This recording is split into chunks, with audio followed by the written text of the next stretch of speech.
नित्यानंद जी, शक्ति स्वरूप दीदी नीलम आनंद जी के चरण में प्रणाम, हमरे प्रणाम के स्वीकार करें। देखिए भैया दीदी, बड़ी सौभाग्य की बात जेकरा घरे बड़ा भाग हरियाला, जेकरा मन में बड़ा श्रद्धा लालसा लागल रहेला, सकरे घरे महादेव के चर्चा होला। वहाँ के महादेव वही महादानी वही। देखी लागत सूचना नहीं कहना चाहिए, अगल बगल में बहुत गुरु भाई गुरु बहन बानी जा। अगर मान लो के जानकारी रही कि दीदी सब आई बानी जा, तो सब गुरु बहना गुरु भैया आ गए। जानकारी नहीं है। देखी ये बड़ी सौभाग्यशाली स्थान हो, माता जी के प्रांगण हो। यहाँ देखी गुरु के चर्चा बड़ी श्रद्धा से होता, लेकिन ये अगल बगल गुरु भाई गुरु बहन सुने वाला श्रोता गण नहीं खे आई, ऐसे कि जानकारी के अभाव में। देखिए बड़ा सौभाग्य बा कि हमने के वो देवा देव महादेव महागुरु के अपन गुरु बनौले बानी सनी। हमने के भाग बा साहब श्री हरिदानंद जी के बदौलत हमने के जानकारी भई। वेद में शास्त्र में तो बात रहबे करे कि महादेव जी जगत के गुरु हैं, आदि हैं, अनंत हैं, अगोचर हैं, अविनाशी। लेकिन हमने के कलिकाल में कोई के पास समय नहीं है कि वेद शास्त्र पुराण पढ़े। लेकिन अगर वेद शास्त्र पुराण साहब जी बड़ा चिंतन करके बताओगे कि ये कलयुग के लोग के पास इतना समय नहीं है कि लोग वेद पढ़े, शास्त्र पढ़े, पुराण पढ़े, रामचरितमानस पढ़े। तो ये बड़ा अच्छा व्यवस्था भैया बता देनी ये युग के लोग खातिर कि कलयुग के लोग तो बहुत स्वार्थी होला, बिन लाभ कहीं ना जाला। तो स्वार्थ बस सब ही करी प्रीति, असुर नर मुनि सबकी यही रीति। बाबा मानस में लिखनी कि मंगल भवहु मंगल हारी, अजपत नाम उमा त्रिपुरारी। कि जहाँ उमा त्रिपुरारी के नाम के जाप होला, वही जाके जगह धरती धन्य हो जाला, पवित्र हो जाला। वातावरण में भी जहाँ तक ले आवाज जाला, पूरा वातावरण शुद्ध हो जाला। आ कोनो अमंगल होखे वाला रहेला वो टल जाला। यानी भाग मिटावत है त्रिपुरारी की, जिनका नाम शंकर है। देखी पुराण में बा कि मार्कंडे जी के जब जन्म भई, मार्कंडे जी के माता पिता बड़ी भगवान विष्णु के बहुत तपस्या करी। तपस्या कैला के बाद वहाँ के एगो पुत्र के प्राप्ति हुई, जेकर नाम मालूम मार्कंडे जी रखने जा। तो मार्कंडे जी के ही रहे कि 12 बरिस के अर्दू आई रहे, मानो 12 बरिस ले आई रहे, उतने दिन वहाँ के जी। ये बाती के जानकारी जब बड़े बड़े ज्ञानी पंडित सकलदीपी, बहुत पहले लोग बहुत ज्ञाता रहल, ऋषि महर्षि साधु संत लोग रहल, भविष्य सब बात के बतला दी। वो मेरा वहाँ के पिताजी जब देखवनी तो बात में बतौनी जा, बड़ ज्ञानी बतौनी जा कि आहार लइका तो जन्म ले ले बारम, लेकिन इन 12 बरिस ले जी हम, इनकर अर्दुआई 12 बरिस ले बा। अब माता पिता सुनल लो तो बड़ी चिंता में पड़ गई लो कि दादा इतना दिन के बाद भगवान एगो औलाद भी दिलन, तो यो 12 बरिस ले जी हैं। 12 बरिस के बाद इनके कुछ हो जाए तो हमने के बुढ़ौती के सहारा हुई। अब हमेशा चिंता में पड़ गई लो। अब एक बुद्धि लगावल लो कि जे बाबू लगल उतने छोटे बालक के कहे कि अगर जे भी तारा सामने आई, बड़ अच्छा है छोट, सबके तू प्रणाम करी है, मनो सर झुका के सबके प्रणाम करी है, सब लोग आशीर्वाद दी। नारद बाबा वही रास्ता से जात रहने, जब इतने छोटे बालक देखलो तो नारद बाबा के भी प्रणाम कैलन, साक्षात दंडवत कैलन। अब नारद बाबा कहनी कि जुग जुग जी अमर हो। अब मुंह में से आशीर्वाद निकल गए, लेकिन नारद बाबा के बात तो जानकारी भई कि इनके तो दुआई 12 बरिस के बाद हम कहनी कि जुग जुग जियो अमर हो। अब देखी नारद बाबा कहला कि एगो उपाय बा, अगर ये लड़का के महादेव जी से जोड़ दिहल जाई तब हमनी के बातियों के कल्याण हो जाई, जवान भी हो जाई, आए माता पिता के भी जीवन सुखी हो जाई, आए बच्चा के भी जीवन सुखी हो जाई। उनके माता पिता से नारद बाबा कहनी कि देखी रउआ ये लड़का के छोटे पर से महादेव जी के नाम के स्मरण कराए कि हमेशा नमः शिवाय नमः शिवाय नमः शिवाय करत रहे। जमी बराबरिस के दिन पूजी कोई दिन भर रात भर रहुआ ये शिव मंदिर में ये भोले बाबा के लिंग के लगे सटौले रहो। भोले बाबा के जो शिवलिंग बा यही में राखो, बाहर मत निकले दे, मनो ये मंदिर से बाहर मत निकले दे। उपाय के बता के नारद बाबा चल गए। नहीं ओते छोटे से बालक के मार्कंडे जी के डेली सुबह शाम मंदिर में जा भोले बाबा के हमेशा भोले बाबा के नाम के जपे, नमः शिवाय नमः शिवाय नमः शिवाय नमः शिवाय। धीरे धीरे समय कट गई, 12 बरिस पूज गई। और 12 बरिस आते कितना दिन, अब 12 बरिस जब ही पूजल, अब 12वां बरिस में उनकर माता पिता के ज्ञान रहे, मार्कंडे जी के सिखा दे रहे लोग कि ये मंदिर में भोले बाबा के रही हो, अगर कोई भी आई तारा के बोलावे तो मंदिर के छोड़ के बाहर मत निकली। केहू आवे चाहे हमनिए के कहने आई के, हो सके कि काल कोनो भेष में आ जा, अरे काल तो कोनो भेष में आ जाई, तो ऐसे मंदिर के मत छोड़ जाओ, कभी ये शिवलिंग से अलग नहीं हो गए।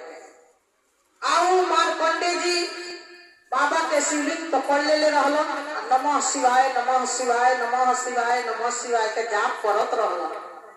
आज जब ही अब डेट पूजा भइल, जानते बानी कि जब एक क्षण में भी डेट पूरा हो जाला ए प्राण के आत्मा के जाए के, तो परमात्मा का बुलावा आ जाला। अब जमराज के दूत लोग आई, लोग ब्रह्मास लेके यमराज पहुंचला, सोचले कि मंदिर पर आगे आगे खड़ा हो गई, लेकिन मंदिर में महाकाल के मंदिर है, मंदिर में ढूके तो उनकर हिम्मत ना करे। सोचला इनके तो प्राण के ले जाए के टाइम हो गई बा, इनके हम प्राण के ले जाए। ब्रह्मा जी लिखले वाली इनके किस्मत में, इनके मस्तिष्क पर लिखल बा कि 12 बरिस ले जी है। अब जही अपना ब्रह्मास के सोचले कि लड़का बा, लेकिन एक फेंक के ब्रह्मास के खींच ली मंदिर में से मार्कंडे जी के प्राण के। पहले बाबा भोलेनाथ त्रिपुरारी अपन धनुष लेके, अपन त्रिशूल डमरू लेके वही शिवलिंग से बाबा प्रकट हो गई। अब कहनी कि हे काल यमराज तहार हिम्मत कैसे भइला हमरा मार्कंडे के प्राण के ले जाए का, ये हमरा नाम के जाप करो तो नहीं, हमरा से सटल बने कैसे लेके जाइबा। अभी लोग जब भोले बाबा के देखा तलो तो लगा तलो भागे यमराज के दूत ब्रह्मा जी के लगे जाता लो। ब्रह्मा जी कैसे उनके प्राण के ले आई जाओ, तो भोला त्रिपुरारी खड़ा बानी और उनके लगे वो सटल बने, कैसे ले आई के। ब्रह्मा जी कहनी की भुला के भी मत जइयो लोगी ले आवे, भाग मिटावत है त्रिपुरारी की जिनका नाम शंकर है। हम तो भाग के लिखी ले, लेकिन महादेव जी उलट पलट कर दे, भगिए बदल दे। भुला के मत जरू तो महाकाल है, अले अकाल में तो मरे जो काम करे चंडाल का, अकाल का बिगाड़े रहे जो शिष्य हो महाकाल का। महाकाल से रिश्ता जोड़े बड़ा ना, उनके जाता लोग प्राण के ले आए। बाबा कहनी कि 87,000 वर्ष के बाद ध्यान टूटल बा हमार, हमें मार्कंडे के अमर बनावत है, मार्कंडे के अमर के आशीर्वाद दे देनी बाबा भोले बाबा, मार्कंडे जी के अमर बना देनी। आज भी मार्कंडे जी अमर बने, वहां के नाम से एगो पुराण लिखाई मारकंडे पुराण। तो मारकंडे जी आज भी अमर हो गई नहीं, भोले बाबा के कृपा से, भोले बाबा के दया से, भोले बाबा भाग के बदल देनी, उनके अमर बना देनी, उनका शरण में रहल अमर बनाते हैं। तो वहाँ के तो दानी है, वो महादानी है कि जरा भाग में कुछ ना रही वो करो के वहाँ के दे दे। हम बड़ा सोच समझ के ये बात कहनी कि एक जनमानस में बहुत लोग बा केहू अपना भाग के जानता कि हमरा भाग में काली फल बका नहीं के। तो साहब बनी कि चलिए शिव की ओर, सोचनी कि कोई न कोई अगर महादेव जी से जुड़ जाए तो जे तरह मारकंडे के कल्याण हो गई, वही का ये जनमानस के लोग के भी कल्याण हो। अरे खुदा न खास्ता किस भेष में मिल जाए भगवान, महादेव के आदमी स्मरण स्तुति करता तो वहां का तो महादानी है। अरे धन धन भोले नाथ, तो झोली भर में क्षण भर में ऐसे दीन दयालु मेरे भोला, दया करे ओ पल भर में, ऐसे दीन दयालु मेरे भोला, दया करे ओ पल भर में। सबके तो भोले बाबा ही देले वाली, ब्रह्मा को वेद दे दिए, वेदों के हितकारी, विष्णु को सुदर्शन चक्र दिए, लक्ष्मी जैसी सुंदर नारी, अपने रहे बागंबर में ऐसे दीन दयालु मेरे भोला, झोली भर दे पल भर में, ऐसे दीन दयालु मेरे भोले, झोली भर दे पल भर में। रावण को सोने की लंका दे दी, 20 भुज 10 शीश दिए। कि ऐसे मेरे भोलेनाथ हैं कि वहां के तो सब कुछ दे ही गए। हमारे बिहार में गुरु बहिना सब, गुरु भैया सब पढ़े नहीं लोग, बड़ा अच्छा देहाती भजन में भैया सब बहिना सब पढ़े नहीं लोग कि भंगिया रसवा चुए अमृत गुरु जी, भंगिया रसवा चुए, अरे भंगिया रसवा चुए अमृत गुरु जी, भंगिया रसवा चुए अमृत गुरु जी, भंगिया रसवा चुए। पहिला गिलसवा हमारा साहब जी पियनी, अब पहिला गिलसवा हमारे साहब जी पियनी, गाँव गाँव कोरी है चरा चरे गुरु जी, गाँव गाँव होखला चरा चरे गुरु जी, भंगिया रसवा चुए अमृत गुरु जी, भंगिया रसवा चुए।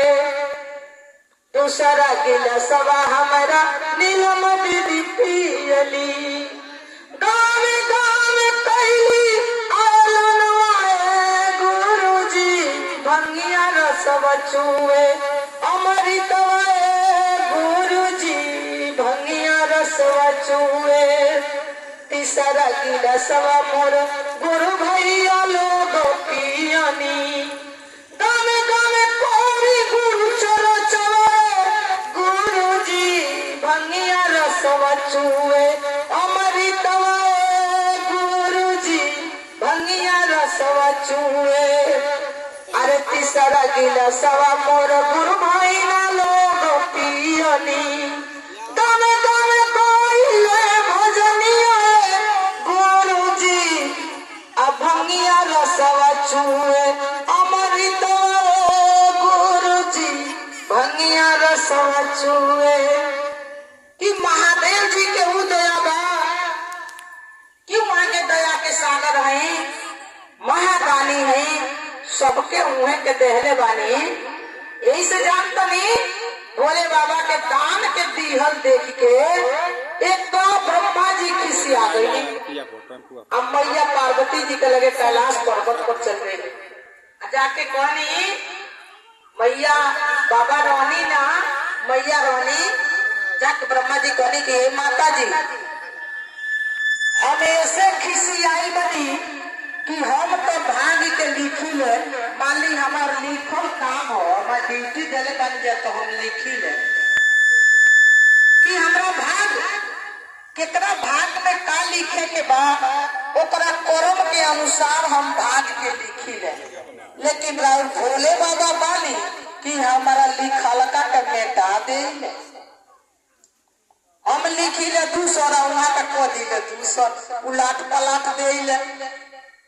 ऐसा हम बड़ा नाराज बानी कि आखिर हमरा वो पद पर बैठल बानी कुछ लिखे खातिर, तो जे जैसन कर्म कैले बा ओकरे कर्म के हिसाब से ओके फल हमरा देवे के बा। तब मैया जी वहां के गईनी। कुछ देर के बाद भोले बाबा कैलाश पर्वत पर रही। मैया कहने की ब्रह्मा जी आई रही, बड़ा खिसी आई बनी काहे रहुआ वहां के जवन लिखत तनी तवन रहुआ उल्टा के पुल्टा कर देतनी। जकरा भाग में जे जैसन कर्म कैले रही ओकरे ऐसनी नौन के मिली। अगर वो जे नइखे कुछ कैले रहो तो ओकरो के दे देतनी। तो बाबा कहने की पार्वती यही से लोग हमरा के भोला कहेला। अरे यही से लोग हमरा के भोला कहेला। हम भोला है, अब भोला के अर्थ है दयालु। अगर हम लोग पर दया ना करे अब कुछ देव ना तो लोग हमरा के भोला कैसे कही, हमरा के भोला कैसे कही। अरे जे भी हमरा शरण में आ जाला दुखिया दलिद्र ओकरा हमरा ओकरा उद्धार करे के बा। हमार नामे हम कल्याणकारी महादेव मंगलकारी महादेव, तो हमरा मंगल ही मंगल ओकरा के करे के बा। अगर ओकरा के हम कल्याण ना करे ओकरा पर दया ना करे तो कैसे लोग हमरा के दयालु कही, कैसे लोग कही कि भाग मिटावत है त्रिपुरारी की जिनका नाम शंकर है। तो जो पुराण में लिखल बा अगर हम वो हिसाब से ना रहे, हमरा दुखिया दलिद्र देवी हमरा शरण में आई ओकरा के हम छोड़े ना, ओकरा पर दया हम जरूर बरसाए। हमार दया कोई ही हमार असली चीज। तो देखी इहो लिखल बा पुराण में कि सब देवता बालो लेकिन दया करे के पावर महादेव जी में बा। वहाँ के केहू पर दया कर सकत, चाहे दुखिया होके चाहे दलिद्र होके चाहे कोरी होके चाहे बाजिन होके। वहाँ के जे भी अगर उनका शरण में आके गिर जाए कि हे महादेव जी मेरा कोई ना सहारा बिन तेरे, महादेव संवरिया मेरे, मेरा कोई ना सहारा बिन तेरे, महादेव संवरिया मेरे। तुम शीशों के हितकारी हम आए शरण तिहारी, तुझे ढूंढूं शाम सवेरे, महादेव संवरिया मेरे। कि जो भी कोई आई अगर ये बात कह दी हे महादेव जी रउरा सिवाय हमारे दुनिया में कोई नहीं है, हम दुखिया बानी दलिद्र बानी, महादेव जी रउरा शरण में लागल बानी हमार कल्याण करी, तो हमार जिम्मेदारी बा कि हम उनके कल्याण करी। ये लिए हमरा के लोग महादेव कहेला, हमरा के भोला कहेला। तब मैया जी के समझ आई कि ये के तो बात सही कहता नहीं। एक तरह से ब्रह्मा जी भी सही कहता नहीं। भाई ब्रह्मा जी के आखिर ड्यूटी है ये के लगौले बानी कि रउरा जब ब्रह्मा जी सबसे पहले वहाँ के जब जलामय रहे, सारी सृष्टि पूरा जलामय रहे, तो सबसे पहले भगवान शिव के मन में विचार आयल कि सृष्टि के हम रचना करी। तो वहां के सबसे पहले भगवान विष्णु के पैदा कोई नहीं, और वहां के नाभि से कमल के फूल के निकाल के ऊपर ले जाके बहुत ऊपर वहां के ब्रह्मा जी के पैदा कर। तो वहां के खुद कई जोजन बरस वो नाभि में आवे लोग, जाले भ्रमण करे लो, पता लगावे ले कि आखिर हमने के पैदा कैले बा, का करे काटे जाइल बने जा, हमने के फर्ज जिम्मेदारी का बा।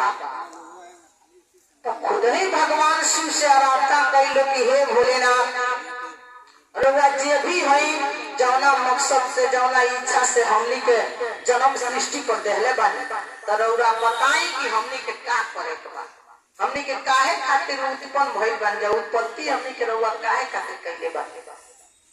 तो खुद ही देखी ना भजन में गावल जाला कि जब ब्रह्मा विष्णु कैले करार हो, शिव गुरु खोमवे से लिहनी अवतार हो, अरउरा होई भव सागर के खेवैया, अरउरा जगले से पार होई नैया, कि जागी जागी जगत के रचवैया, अरउरा जगले से पार होई नैया। कि महादेव जी सबके लाई के खेले, देखिए ब्रह्मा जी शिवलिंग, अब विष्णु जी के बीच में ही शिवलिंग उत्पत्ति हो गई, शिवलिंग के दोनों जने के बीच में। अब ये दोनों जने ब्रह्मा या विष्णु पता लगावे खातिर भगवान विष्णु बराह के रूप धर के पतालपुरी में गईनी, अब ब्रह्मा जी भी ऊपर गईनी और शिवलिंग के पता लगावे खातिर, लेकिन कई जोजन बरस बीत गई, लेकिन वहां लोग के पता ना लगा। कौनी जा कि हे महादेव जी, रौरा भेदी बानी, अखंड बानी, अविनाशी बानी, रौरे घट घट के वासी बानी, रौरा भेद के पता कोई ना लगा पाई। अब हमनी के मार्गदर्शन दी, हमनी के दर्शन दी महादेव जी। भोले बाबा प्रगट बहिनी कहनी ब्रह्मा जी से कि हमार मन में इच्छा भइल कि सृष्टि के रचना कइल जा, तो रौरा के पैदा कइले बानी, अब भगवान विष्णु के पालन करता बनावल जा कि ये संसार के वहां के पालन करे। देखिए सबके हिस्सा बांट के गुरु जी लोग के समझौनी, ब्रह्मा जी के वेद देहनी, वहां के 4 गो वेद, 6 गो शास्त्र, 18 गो पुराण के ज्ञान देहनी। भगवान शिव जी सांस क्रिया के माध्यम से ब्रह्मा विष्णु के दोनों जने के ज्ञान देहनी। तब ब्रह्मा विष्णु हाथ जोड़ के भगवान शिव के आगे सर झुका के कहने जा कि शंभवे गुरुवे नमः, शंभवे गुरुवे नमः, शंभवे गुरुवे नमः, यानी स्वयं भूमि से आने वाले आप ही तो स्वयं गुरु हैं, कि रौरा गुरु बानी, ये सृष्टि के रचवैया बानी, ये सृष्टि के कर्ता बानी। हे महादेव जी, आपके चरण में सत बार प्रणाम करतनी जा। तब भगवान शिव जी कहनी कि रउआ लोग के अब ज्ञान दे देनी, वेद दे देनी, आप वेद के हितकारी होकर रउआ ये संसार के रचना करी। तब ब्रह्मा जी देखी नारद जी के, संत कुमार के, संत सनातन के, वशिष्ठ के, अंगिरा के, नारद के, दक्ष प्रजापति के, मनु के, शत्रुपा के, सबके ब्रह्मा जी पैदा करी इस सृष्टि के रचना करेगा। देखी महादेव जी के दया से सब चीज संभव भइल बा। सर्वे सर्वा महादेव जी बानी, यही से वहाँ के कहल जाला कि सर्वदाता महादेव, भाग विधाता महादेव, मंत्रदाता महादेव, तंत्रदाता महादेव, मृत्युदाता महादेव, सब कुछ महादेव जी। यही अपने महादेव जी के शरण में रोवलगी शरण ली, हम बड़ी अच्छा विधि विधान बता देनी कि महादेव जी के शरण में आई, वहां से दिया के अर्चना करी। अपना गुरु भाई गुरु बहन के भी, ये जनमानस के लोग के भी बताई कि महादेव जी महाकालेश्वर है, एक काल के युग में महाकाले ही रक्षा करेंगे, महाकाल के शरण में रह जाए तब काल से बचल जाये। आई गुरु के चर्चा, गुरु के शरण में विराम देते नहीं, सब गुरु भाई गुरु बहन के चरण में प्रणाम करते नहीं, हमारे प्रणाम के स्वीकार